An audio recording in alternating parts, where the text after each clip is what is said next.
जय हिंद दोस्तों। मां नर्मदा क्लासेस में आपका स्वागत है और मैं लेके आया हूं आपके लिए एक वीडियो सामान्य प्रबंधन के महत्वपूर्ण प्रश्न। इस वीडियो की पीडीएफ आपको हमारे टेलीग्राम चैनल मां नर्मदा क्लासेस से मिल जाएगी। टेलीग्राम चैनल की लिंक मैंने इस वीडियो के डिस्क्रिप्शन में दे दी है, तो आप लिंक को जाके टेलीग्राम चैनल ज्वाइन कर लें। और वीडियो अच्छा लगे तो वीडियो को लाइक और शेयर जरूर करें और चैनल को सब्सक्राइब जरूर करें। तो वीडियो शुरू करते हैं। प्रश्न नंबर पहला, विपणन व्यवस्था के केंद्र में होता है तो ये ग्राहक। विपणन व्यवस्था के केंद्र में कौन होता है? तो ग्राहक होता है। कौन होता है? ग्राहक। प्रश्न नंबर दूसरा, अल्प पूंजीकरण का प्रभाव है तो ये श्रम संबंधों में तनाव। अल्प पूंजीकरण का प्रभाव क्या है? श्रम संबंधों में तनाव। प्रश्न नंबर तीसरा, जब ऋण पूंजी अंश पूंजी बराबर हो तो क्या होता है? तो ये शून्य समता पर व्यापार होता है। जब ऋण पूंजी अंश पूंजी बराबर हो तो क्या होता है? तो शून्य समता पर व्यापार होता है। क्या होता है? शून्य समता पर व्यापार होता है। प्रश्न नंबर चौथा, प्रबंधन और प्रशासन में सर्वप्रथम अंतर स्पष्ट करने वाला था तो ये ओलिवर सेल्डन। प्रबंधन और प्रशासन में सर्वप्रथम अंतर स्पष्ट करने वाला था तो ये ओलिवर सेल्डन। कौन था? ओलिवर सेल्डन ने प्रबंधन और प्रशासन में सर्वप्रथम अंतर स्पष्ट किया था। प्रश्न नंबर पांचवा, नकारात्मक अभिप्रेरणा प्रेरण में दिखाया जाता है तो ये भय दिखाया जाता है। नकारात्मक अभिप्रेरण में दिखाया जाता है तो ये भय दिखाया जाता है। क्या दिखाया जाता है? भय। प्रश्न नंबर छठा, आकस्मिक देयता किसमें दिखाई देती है तो ये तुलन पत्र के लेखा पर नोट्स में। आकस्मिक देयता किसमें दिखाई देती है? तो तुलन पत्र के लिए लेखा पर नोट्स में।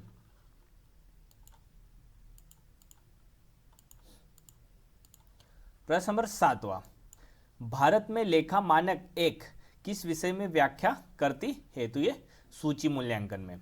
भारत में लेखा मानक एक किस विषय में व्याख्या करती है? तो सूची मूल्यांकन में। किस विषय में व्याख्या करती है? सूची मूल्यांकन में। प्रश्न नंबर आठवां, लेखाकरण का प्राथमिक कार्य क्या होता है तो ये वित्तीय लेन देन से संबंधित होता है। लेखाकरण का प्राथमिक कार्य क्या होता है? तो वित्तीय लेन देन से संबंधित होता है। प्रश्न नंबर नौवां, पूंजीगत व्यय किसमें परिलक्षित होगा तो ये बैलेंस शीट या तुलन पत्र में। पूंजीगत व्यय किसमें परिलक्षित होगा? तो ये बैलेंस शीट या तुलन पत्र में।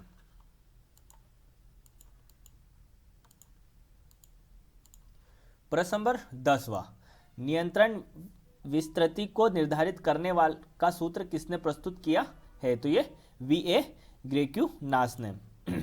नियंत्रण विस्तृति को निर्धारित करने का सूत्र किसने प्रस्तुत किया है? तो वी.ए. ग्रेक्यूनास ने। किसने? वी.ए. ग्रेक्यूनास ने। प्रश्न नंबर 11वां, प्रबंधन का पहला कार्य क्या है तो ये नियोजन या योजना बनाना। प्रबंधन का पहला कार्य क्या है? नियोजन या योजना बनाना। प्रश्न नंबर 12वां, निर्धारित लक्ष्यों तथा वास्तविक परिणामों के बीच संतुलन स्थापित करता है तो यह नियंत्रण तथा समन्वय। निर्धारित लक्ष्यों तथा वास्तविक परिणामों के बीच संतुलन स्थापित करता है तो यह नियंत्रण तथा समन्वय।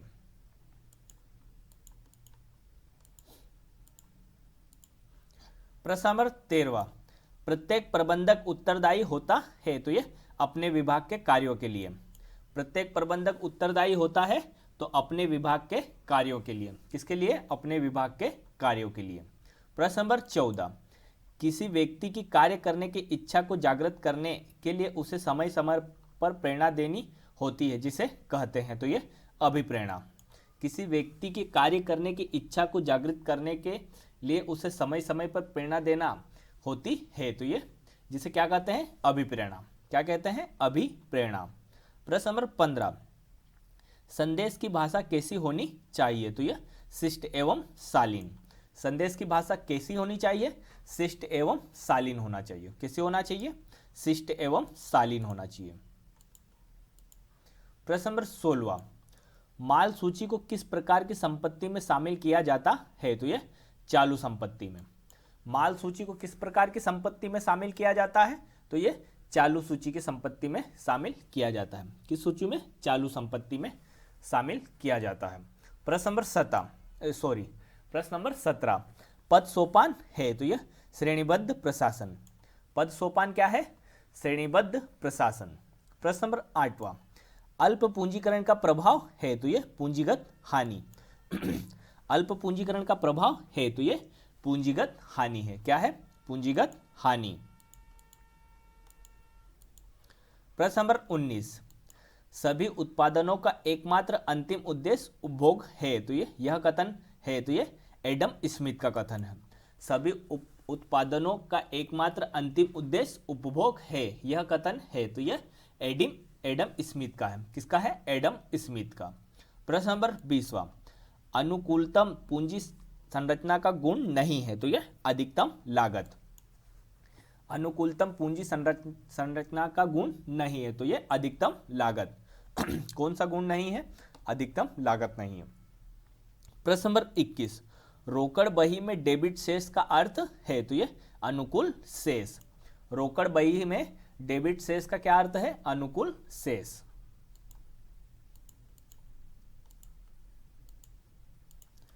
प्रश्न नंबर 22 नियुक्तिकरण एक रिक्त स्थान कार्य है तो यह प्रबंधकीय कार्य है। नियुक्तिकरण एक रिक्त स्थान कार्य है तो यह प्रबंधकीय कार्य है। प्रश्न नंबर 23 संगठन संरचना नियमों और प्रक्रियाओं पर आधारित है तो यह औपचारिक। संगठन संरचना नियमों और प्रक्रियाओं पर आधारित है तो यह औपचारिक प्रक्रियाओं पर। प्रश्न नंबर 24 नियोजन के बाद प्रबंधन का अगला कार्य है तो यह आयोजन। नियोजन के बाद प्रबंधन का अगला कार्य कौन सा होता है? तो आयोजन होता है। कौन सा होता है? आयोजन।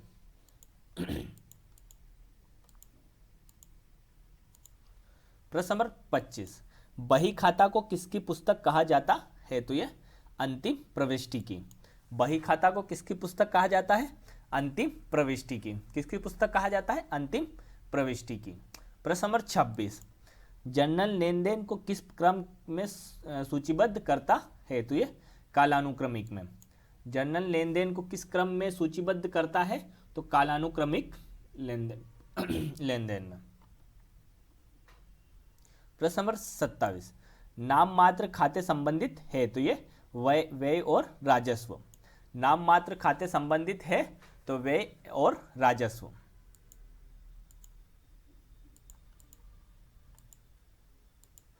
प्रश्न नंबर 28 सहायक बही की गणना के दौरान जब एक गलती हो जाती है तो इसे कहते हैं तो यह लागत निर्धारण की त्रुटि। सहायक बही की गणना के दौरान जब एक गलती हो जाती है तो इसे कहते हैं लागत निर्धारण की त्रुटि। ये निर्धारण है यहाँ पे, लागत निर्धारण की त्रुटि कहते हैं। प्रश्न नंबर 19 देनदार खाता बही में तब दिखाई देगा जब रिक्त स्थान तो उधार बिक्री किया जाए। देनदार खाता बही में तब दिखाई देगा जब उधार बिक्री किया जाए। प्रश्न नंबर 30 सकल लाभ का परिकलन रिक्त स्थान सूत्र द्वारा किया जाता है तो यह विक्रय या बेची गई सामग्री की लागत पर। सकल लाभ का परिकलन रिक्त स्थान सूत्र द्वारा किया जाता है तो विक्रय बेची गई सामग्रियों की लागत। धन्यवाद दोस्तों। अगर आपको ये वीडियो अच्छा लगा है तो वीडियो को लाइक करें, वीडियो को ज़्यादा से ज़्यादा शेयर करें और अगर आपने हमारे चैनल को सब्सक्राइब नहीं किया है तो हमारे चैनल को सब्सक्राइब कर लें और साथ में बेल आइकन को भी प्रेस कर दें, जिससे आपको हमारी आने वाली वीडियो की नोटिफिकेशन मिल जाएगी। धन्यवाद दोस्तों। जय हिंद, जय भारत।